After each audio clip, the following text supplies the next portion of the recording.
শুভ দুপুর বন্ধুরা। তো আমার রান্নাবান্না আজ হয়ে গেছে।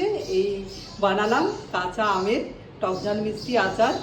তো সেটাই তোমাদের সাথে আজকে শেয়ার করছি। তো দেখো বন্ধুরা, আচারটা দেখতে অসাধারণ হয়েছে আর খেতেও তেমনি হয়েছে, সুন্দর হয়েছে। আমি একটু টেস্ট করে দেখলাম আর একটু ঠান্ডা করে তোমাদের সাথে পরিবেশন করছি।